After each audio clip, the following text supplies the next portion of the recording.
Exactly a year ago, around this time, coronavirus entered into our life and changed everything around us. Little did we know that this will lead to a lockdown, which will actually lock all of us into our homes. And from office to school, everything will come either into a mobile or a laptop or a computer for everyone. It's been a year. Many students, not just in India, but across the world, haven't even seen their schools, and those with access to technology are able to study from home, but there are many, especially those living in the rural part of the country, have not been able to continue their education, and it's going to be more than a year now. And they are just waiting for things to become normal, for their schools to reopen, and this has further widened the already existing education gap in our country. And that's going to be our focus today on Hitachi Social Innovation Forum 2021. What really can be done to bridge the education gap of India? And joining us today on day two of this first session is Major Harsh Kumar, who is Secretary in CERT. We also have with us Mr. Vivek Nayak, who is former UN diplomat and board member, National Stock Team. We are also very honored to have with us Professor uh, Sankarshan Basu, who is from IIM Bangalore. He's professor in finance and accounting area at the Indian Institute of Management, Bangalore. And lastly, we have with us Mr. Partha Mohanty, who is here, who will be providing us with some kind of innovative solutions using technology, how we can bridge this education gap in India. He is, in fact, the principal architect of the education portfolio for the group that is catering to requirements of all stakeholders. Gentlemen, thank you very much for joining us here on this very special panel discussion. Let me begin this discussion with Major Harsh Kumar, Secretary NCRT. Sir, in your opinion, how badly has coronavirus impacted the education system in India? How much do you think it has further widened the gap between the rural and the urban education sector? First of all, very good morning, good afternoon to everybody, and thanks for inviting me here to so that I can share what NCRT is doing and what is the scenario from this side. First of all, I take this pandemic as an opportunity rather than a challenge because this has given us a picture where we have shown our preparedness to face this pandemic on all aspects. If we come on the educational aspect, I must salute my teachers. The entire teaching fraternity of all over our country, they have coped up with this situation. They have adapted to this situation. However, as pointed out, that there has been gaps because of the infrastructure problem. And we have got such a visionary leadership that we have started many things on digital front, and that we were able to face this. And during this pandemic, to tell you, NCRT within 2 weeks we have presented alternative calendar for the secondary, for the primary education and then for the secondary education. So there was a time of challenge, but we have coped up. And as the our conversation progresses, we will be getting inputs also from the other esteemed panelists. And as far as I am concerned, I see this that there, as it has been given in your paper also, and it is a known truth that it will be a mix of kind of education which is going to survive uh, later now onwards. But having said this, there is no alternative to face teaching, uh, Okay. so that the maximum, the aim of education is to become a human being. And until and unless there is a human face, there is a human platform, you cannot expect a child to come to that level. These aids are just to empower us and not to Mhm. overpower us. So Okay. Mr. Patnaik, I wanted you to address this issue of the startling numbers that we've got. 286 million students in India were impacted due to the pandemic. Well, thank you very much for inviting me to this session. And I heard Major Secretary of the NCRT, and I fully agree with him. It is certainly not a challenge, an opportunity. And effort has been made to address the challenge. And it is a fact that schools have been closed. People have not been able to pursue their students, particularly the young children, but the age group of 3 to 5 who are in school, and they were or asked to stay behind. Well, how to revive the education? That's a big challenge. I agree with you. It certainly is a worrisome thing, but no reason as to why we should be so frustrated. We have seen ourselves that we have tremendous ability of resilience. And I think Secretary to NCRT was right. We have. Having said so, my view is that I would like to take a view for the next 25 years and 50 years. Hmm. Being myself 78, I've seen half century of India's growth, whatever it is. I remember the end of the Second World War. Believe me, Yes. I remember the end of the Second World War. So, well, this kind of things will come and go. Hmm. And in the next 25 years, what will happen? Next 50 years, what will happen? One must plan for it. The time will pass in nobody's business. Honestly, I have seen how time has flown in my time. I joined civil service in 1966. Can you imagine what kind of Yes. means of communication I had? I was using magnetic telephone if I had to talk to district magistrate as a sub collector, and I But was coronavirus using has brought our schools, colleges, yes, yes, workplace, yes. everything to a computer, Yeah. I mobile phone. Who remember would have thought that something like this will happen? yeah, pigeon service I was using to communicate with my Tahsildar across the river Mahanadi in Spate. So from that time onwards, I've seen how the progress is taking place. First, Hmm. technology is moving, which is a very good thing. And now the students at that age group, I personally feel that age group, I'm talking first focusing on the students of the age group 30 and 5 who have been deprived very badly. Let them be given some basic fundamental education like Okay. be truthful, be ethical, etc. And that Hmm. is Hmm. best provided in the at home.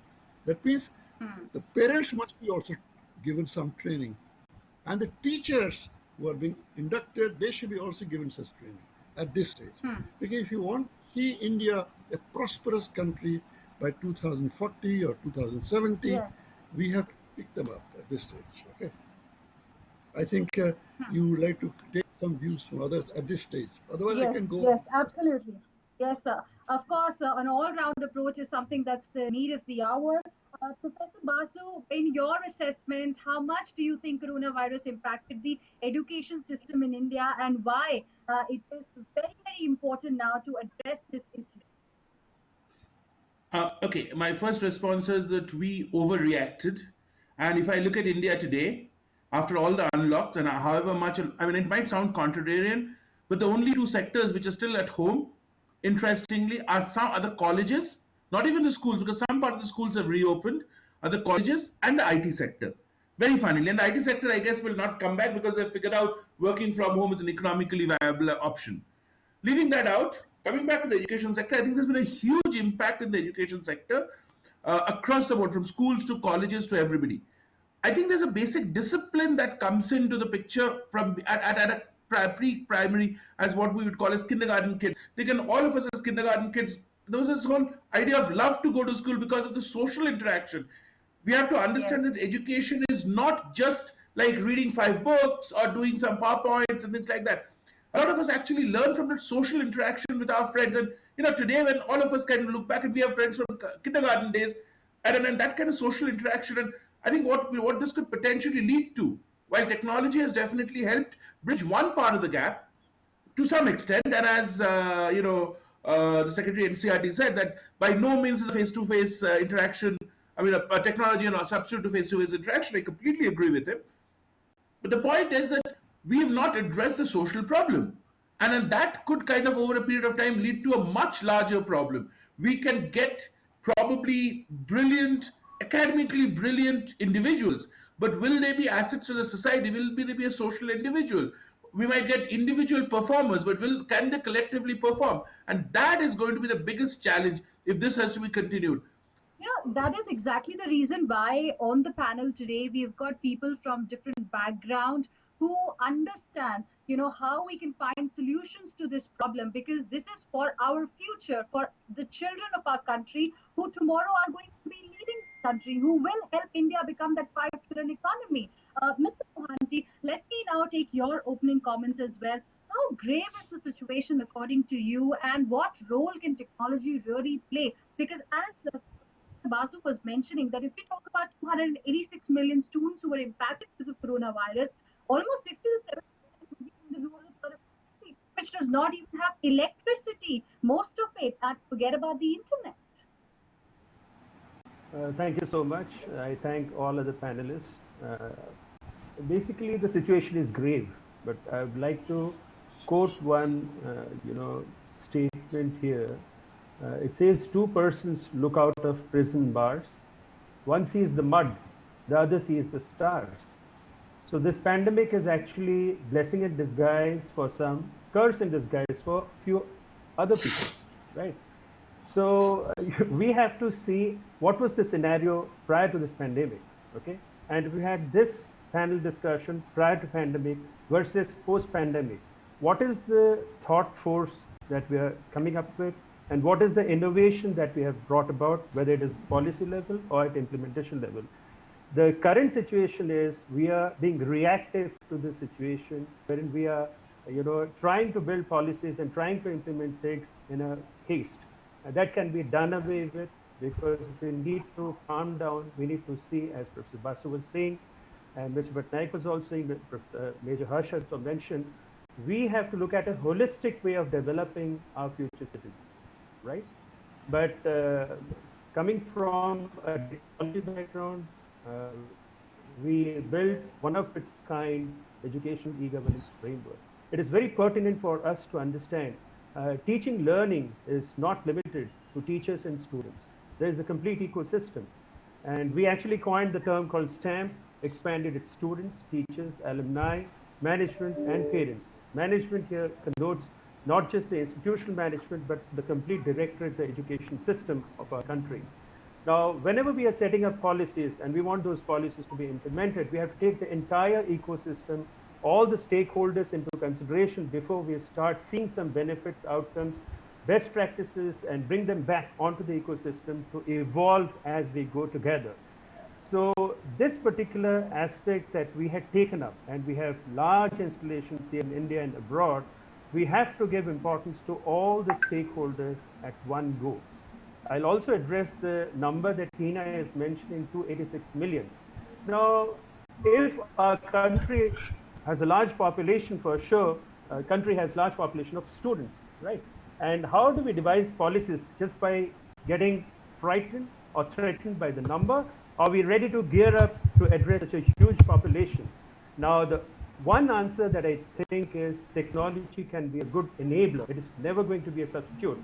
But when we talk of any conventional education system, a teacher also needs to be equipped with the right infrastructure, with the right training, with the right understanding, awareness, passion to deliver whatever we call as teaching learning through this techno and the gizmo stuff that we're trying to push down the throat to the teachers of the rural part of the country.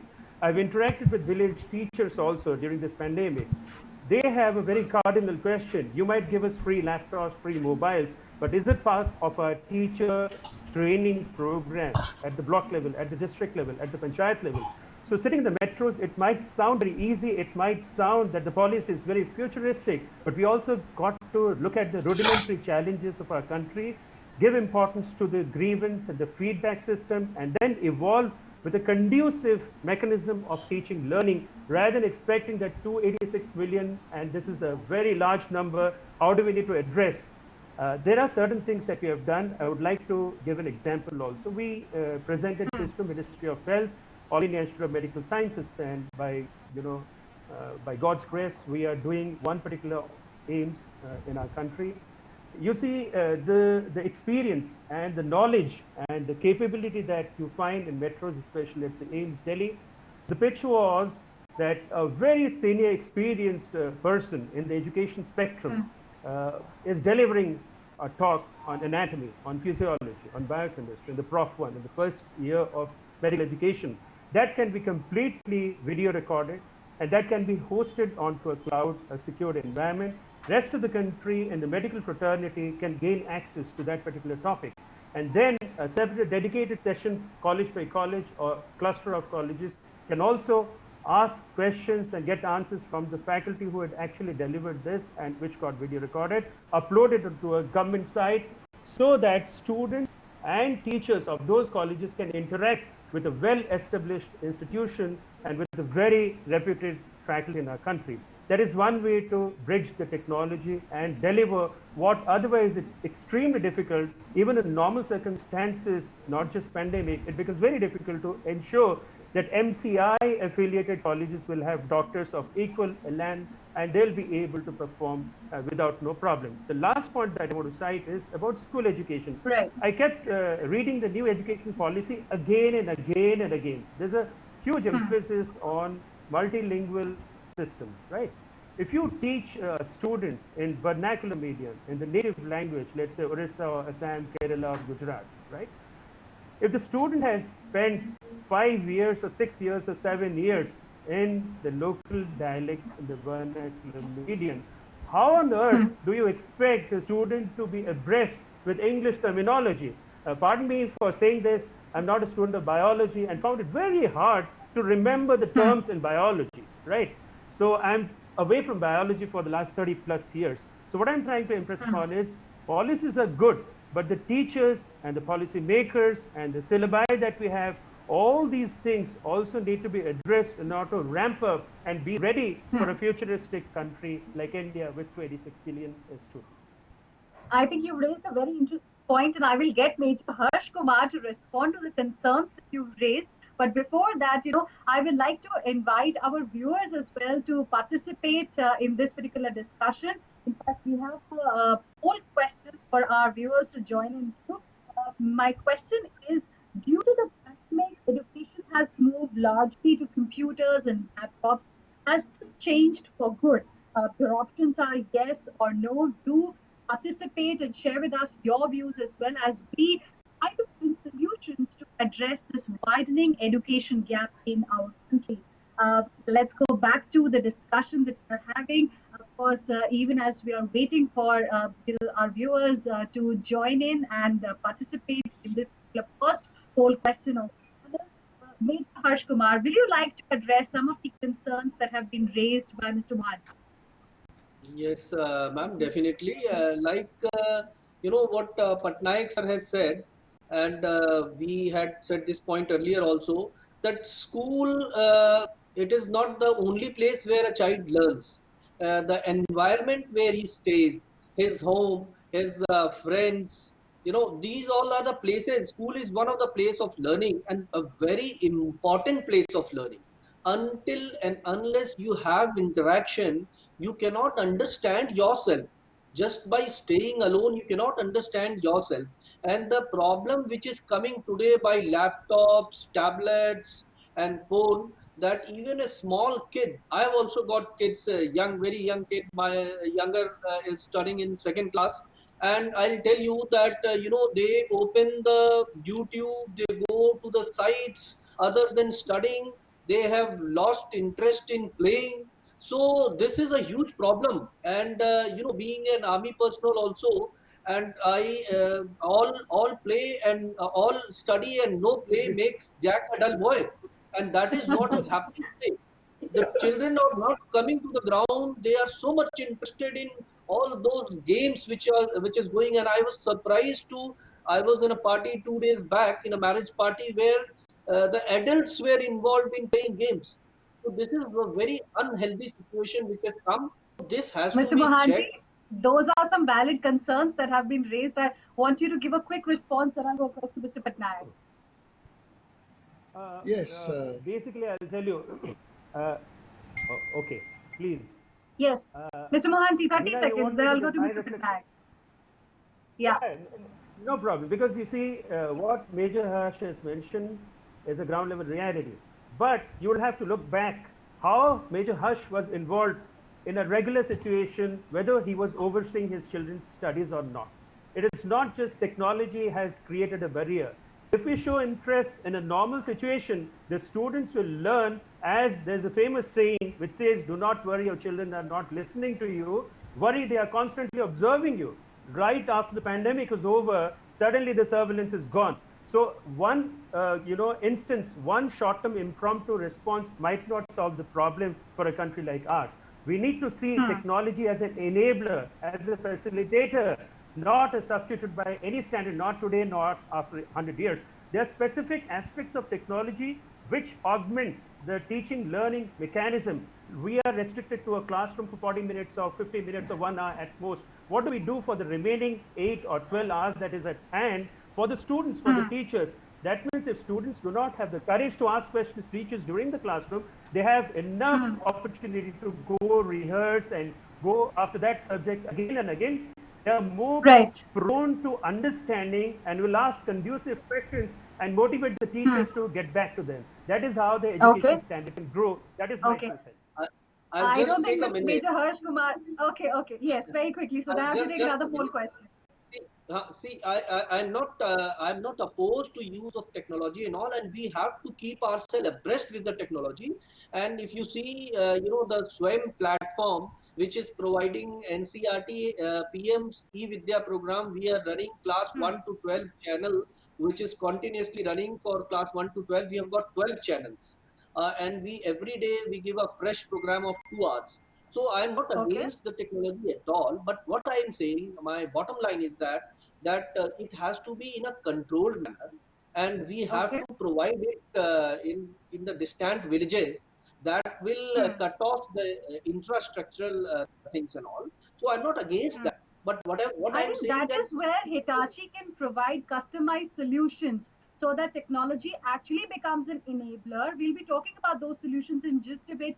Stay on with us, all of you. I want to take one poll question for all our viewers at this point in time. And my question is, how will you rate the new education policy, good or bad? Do participate, and that is now going to be the key focus of our discussion as well at this point in time. Mr. Vivek, and I want to ask you, how do you see the new education policy and the role of technology? Because, I believe it does emphasize the importance of online education in a way, integrated solution is what it talks about. Do you think that is going to help us bridge this gap? yes, thank you. I have had the occasion to go through the new education policy in quite great details, and also have participated in number of webinars and seminars since then. Well, it's an excellent document and is based on the previous documents and which is modified, and it's in line with the present thing in the world. Having said so, I would like to say policy is policy. Implementation is important.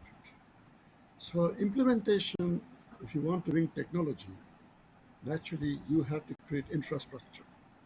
That infrastructure means, if you, particularly in the context of bridging the divide, you must have access to the rural world through either through Wi-Fi or through fiber optics mode, whatever it is, that should be provided by the government. The government has to take the initiative. Then, of course, the government can outsource it and give it to private sector to do things, but initiative has to come from the government. Second, as regards the question that was going on with regard to technology as well as the individual misuse of technology, I think that matter has been well settled between the two by Dr. Harsh Sharma and also Dr. Mahanti. Well, I would like to say here one thing. The, at, the, at the school level, at the young school level, the teaching of morals is very important. Now the question, what is right, what is wrong? Hmm. Which Major mentioned. And I said, see, he pointed out the problem with his own child. So which means this basic fundamental must be taught. And that is at home as well in the school and other places also. That you cannot control other places, but certainly in the school as well as at home. And the teachers themselves must be also given, inculcated with that kind of moral values. You should understand Hmm. that. I feel it's a good start. We will start, and government must take the initiative. And I Hmm. personally feel that we should have a long-term view, a view of the next 25 years and 40 years. The children of today will be the leaders tomorrow in no time, and 25 years will Yes. pass in Zifi. Zifi, this is my experience, having seen how the time has passed. So I thought of Hmm. mentioning this. I've got other points to mention as and when you will ask me the Yes. question. Thank you very much. Absolutely. Those were really, really important points that you mentioned. Professor Basu, now, we can't really have a system like used to be before coronavirus came into our lives. We will have to adopt some kind of a hybrid approach. I believe you will agree to this. What are the specific areas where you think technology can play a role at this point in time as far as India's education sector is concerned? Because unprecedented times call for unprecedented measures. And it has happened once, it can happen again as well. So we need to be prepared. And like Mr. Patnaik was mentioning, that we need to now plan for the next 25, 30 years. So, I mean, I completely agree with you that we live in very challenging times, and therefore we don't know what's happening, and then we need to plan. Having said that, I think the dropping away or kind of arguing that we can't go back to the old format is also not entirely correct, because the rest of the world does seem to have gone back. Yes, you've seen some backlash in the UK, but they did go back. The US has gone back. China has gone back where it all started. Korea has gone back. So all the major countries have actually gone back to the old system and are trying to kind of create and use technology as a part of the tool. So to that extent, to say that we can't really go back to the old system, or there is some obvious limitation of going back to the old system, is something which I, at least at this point, do not subscribe to. I think No, I'm not saying it's that. Okay, I'm not saying that it's about going back to the old system completely. That's not my question. My question is, do you think probably a hybrid approach is something that's the need of the hour? Because if people are able to continue their education using a computer, a mobile phone, or a laptop, then why not have a hybrid model? Because it will have wider reach, don't it, you think? It will. I mean, it's a trade-off. So I think the answer to that is, to me, it is a trade-off. It does give you a reach, but reach at what cost is the whole question. I mean, so essentially, do I need the brick and mortar schools, or can I kind of say no? I will kind of take it completely hybrid. I mean, or at least half of it and reduce the time and all of that kind of stuff. To do that, first of all, even if it's possible, I think the very first point that you started off the whole discussion with, is something which is still important. Does the majority of this country, we sitting in Bangalore, Delhi, Bombay, Calcutta, Bhubaneswar, wherever we are, that do we? How much of the country do we represent?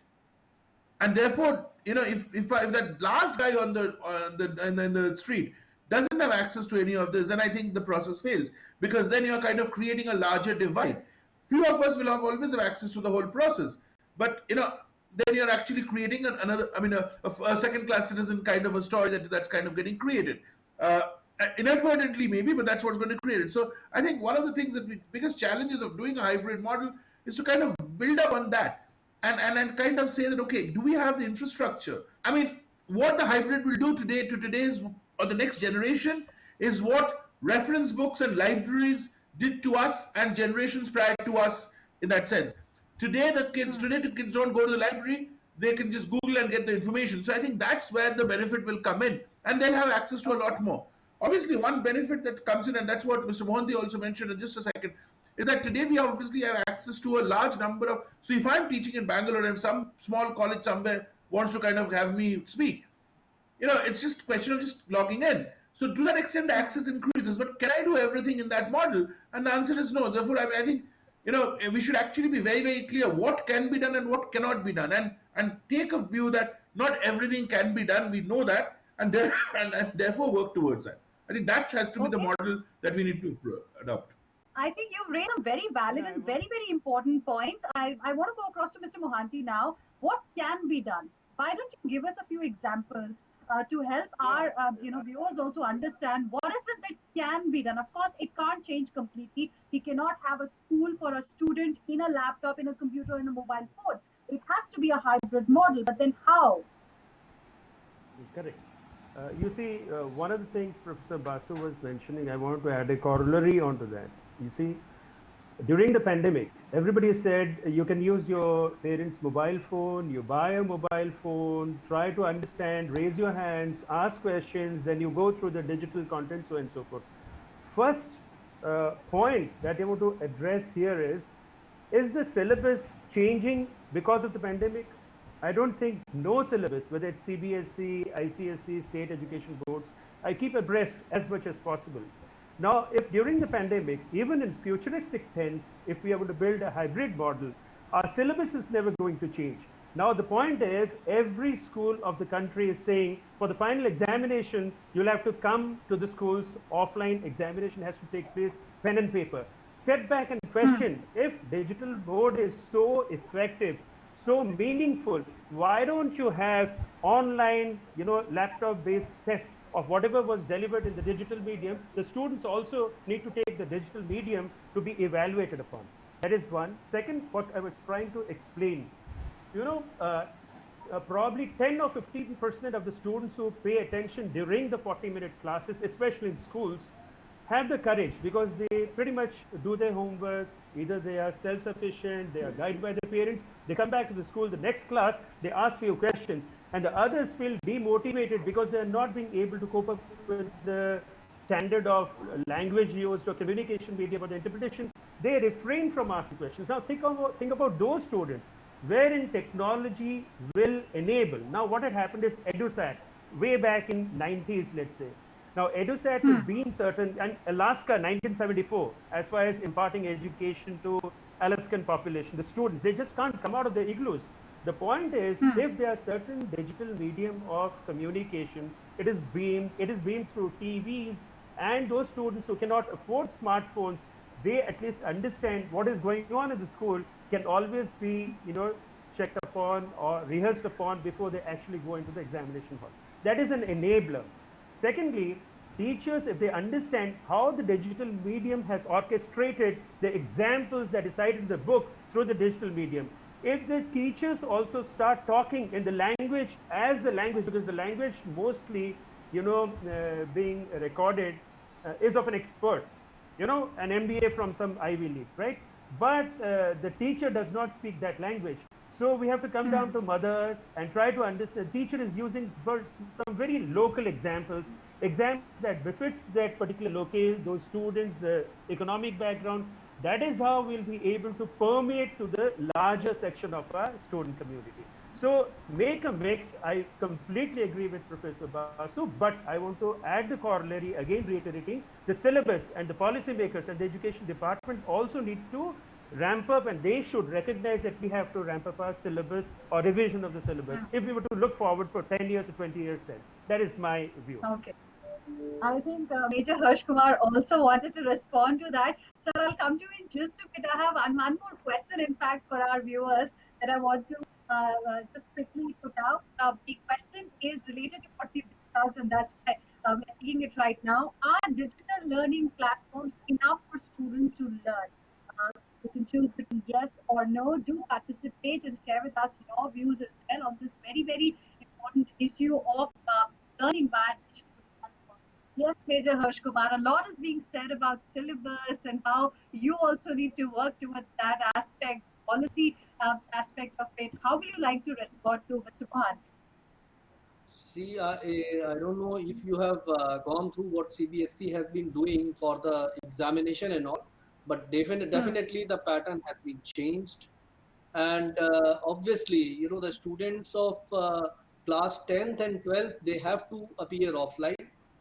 Rest of the students, they are in that has been left on the schools, how they can conduct, keeping up the whatever the caution they have to keep, and they are taking online tests. So it is not that schools, they have come up to the situation very well. I must appreciate our schools with the limited infrastructural facilities, and with the limited training of the teachers also, they have adapted to the situation. I really thank and salute to our all teachers, whether in the primary education, secondary education, or higher education. The students are continuously being taught. It has not Hmm. stopped, and you'll surprised to know that even visitors from other countries, they are coming in to see the situation of country like India. With we are keeping abreast with the situation, like Patnaik said, sir has said, and we have to look that how our policy will be implemented. And in our policy, with the policy which has come, it is a unique in a manner in which all aspects has been taken care of. All this Okay. digital education and all has already been taken care of before the pandemic. It was all Okay. in the open platform. The suggestions were flowing from the country, and Hmm. obviously we are keeping this. And definitely Hmm. technology will have to be there for the next century's skills, and that Okay. is being kept from class 6 onwards, the technology teaching and all those things. So it is not that government is not paying attention, and I'll say that such an attention has never been paid on the Okay. primary and secondary education like it is being done now. Okay. Right from the early childhood care and education, which has been taken care for the first time. First Hmm. time Hmm. a policy was there in open for the suggestions from all the stakeholders. And all Okay. these aspects are being taken care of. Implementation will take time, because Okay. overnight you cannot change everything. Okay. Professor Thank you. Basu also wanted to make a point. 10 seconds, sir. Then I'll go Yeah. across to other guests as well. Yes, only 10 seconds. I I just want one point. Mr. Major Harsh Kumar is right. Education is happening. But what I have to Hmm. understand, education is a two-way street. Teaching is happening. I do not know the assimilation that's happening. I do not know what's happening across the screen, because at best I see some blurbs on my laptop screen, or even if I have a blow up screen, I just see like 75, 90 blurbs. I don't know what's happening on the other side. Yes, I completely agree, and I give it to all my colleagues, and colleagues, not my colleagues, because they are kind of the privileged lot, but colleagues, as Major Harsh Kumar has said, in the schools, in remote areas, Hmm. kindergarten teachers. I give it to them, and I literally, salute them, that the amount of effort that they put in. I have friends that I see them do every day, and I saw them work through it in the months of April and early May, when things were completely fluid.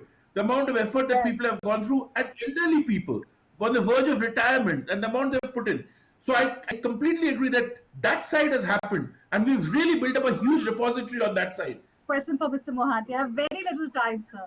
Mr. Patnaik. Oh, yes, yes, I will not take much time. First, the question of technology has come in, and Hmm. the question adoption of technology has come in. And Professor uh, Basu very rightly said the reality is something than what is ideal. The technology should also adapt itself to the reality. There are Okay. ways of doing it. And this is a thing which I think Hitachi should take note of it. The Hmm. experts and technical research people, they should take note of it, how to adapt themselves to the reality. At the same Hmm. time, since we are in the real world, we have to find how to meet the situation. We Hmm. can't throw the baby with the bathwater. Because the baby is crying, we just can't throw the baby with the bathwater. We have to how to do it. Resource. Resource mobilization is very important. Yes, resource mobilization, government alone cannot do it. You have to encourage the Yes. private sector to come forward. You have to encourage non-governmental organizations to come forward. It's a mobilization of everybody to meet this challenge. Then next question is, as regards the subject of uh, the basic and fundamental education, and in Hmm. the education policy that is mentioned, let us try to concentrate on things like, to Hmm. to bridge the divide, concentrate on things like how to make students be inquisitive, innovative. Hmm. How, I mean, how they should not go by by the beaten track. How to go off the beaten Hmm. track. Then you see, secondly, Absolutely. how to be cooperative, not individualistic. You see, team approach. This is very Hmm. important. What we say in Africa, Ubuntu approach. I'm sure Hmm. many of you are knowing about Ubuntu. This is very important. This is how it can be inculcated. Of course, in the Hmm. school, also college, elsewhere. I thought I Yes. should put this into the discussion uh, at this stage. Very Thank you very rightly much. said, sir. And public sector, of course, alone can't do it. It needs probably public-private partnership. Mr. Mohanty, I want you to give us the closing comments and specifically talk about this PT Shala Darpan, the program that Hitachi has right now, and how is it really helping India bridge some of the gaps? Very good question, and thanks for raising the question. We started this project around 5 years back for a student population of around 15 lakhs and close to 1 lakh teachers. Now, we have built one of its kind integrated educational e-governance framework for all central schools of our country, which is having around 29 regional offices, headquarters at Delhi. So all these schools with all the students' data, as I mentioned, 14 to 15 lakh students. So our platform actually addresses not just year-on-year performance. We look at a Hmm. life cycle database being created for every student over a span of 12 years. So what happens is parents, uh, respond or react to the performance of one particular class, wherein our integrated technology solution has brought in a paradigm shift onto the thinking process of the teachers, the counselors, the parents, and the students. It's a collaborative platform. You can see, go back in Hmm. time and check on the performance graph of class 6, 7, 8, 9. By the time the student reaches class 10, parents being engineers or science graduates, they would definitely like their child to pick up science as a stream in class 11. Now, the Hmm. history of the performance in academics shows something else because he's been good in art subjects, he's been participating in dramatics and writes very good essays and debates. So what happens is technology becomes an enabler. It will, trigger you to think and try to analyze the true strengths of the student. Accordingly, you will Hmm. be able to channelize his strengths onto the right stream. Now, technology helping you, not substituting or intruding into a Right. decision-making process. By that, what I mean, we keep doing surveys and research in various states. One state Hmm. reported that they have allocated a budget of 50 crores for the upgradation Hmm. of the science laboratories in the state, at a state level, 50 crores. Now, that state reported that grade 12 of that particular year had attracted Hmm. around 75% students who opted for arts in Hmm. undergraduate arts, and 15% in commerce, and the remaining 10% or so in science. Now, there is no Right. data assimilation other than year on year, which every government does. So you need a technology platform to take you back in time and see the performance pattern of a particular state. Forget about the country. So the technology Hmm. platform enables all the stakeholders, directly, indirectly, to sit together and analyze, then take the right decision for Hmm. the state, for the student, for the society. So this is how Absolutely. technology will be able to help you. Yeah, and the other thing Yeah. which I was trying to highlight is like MIT has launched their online program years back, and none of their Hmm. programs is at cost. We think that if it is our IPR, we should not publish it on the internet world. So there are many, many leading Right. universities in the world, except in the engineering degree, let's say, they have this. One last example Right. about group of doctors from Boston. The name of the group is Visible Body. Now, what happens for a Okay. medical student when he goes to the clinical lab, he sees a mannequin, right? And the professor, faculty is going to explain. It's a two-dimensional thing. You can't tear apart because there'll be batches of students. Now, what Visible Body Hmm. has done, it has turned the clinical labs onto a completely 3D clinical lab. And if they are Okay. talking about respiratory system, you can view that, or you can highlight a particular portion inside the body. You can zoom in, you can annotate, you can Hmm. rotate it, you can do a whole lot of things which is otherwise Hmm. impossible to a very age-old practice of having a mannequin So and taking her clearly, as there little are grandma. many examples that we can Agreed. learn from, we can get inspired with. I'm completely out of time, but thank you Absolutely. very much, gentlemen, Mr. Mohanty, Yeah, Major Harsh yeah. Kumar, Mr. Vivek Patak, and Professor Basu. Appreciate you joining us in this very engaging discussion. And we can hope that policymakers are listening and they will understand the importance of this very important issue of this widening education gap we are seeing in the country, and how technology can actually play the role of an enabler to help India bridge this gap. Thank you very much, all of you, for joining us. Thank you very much. Thank Thank you so you. much. Thank Thank you you. very Thank much. you. Thank you. Thank you very much.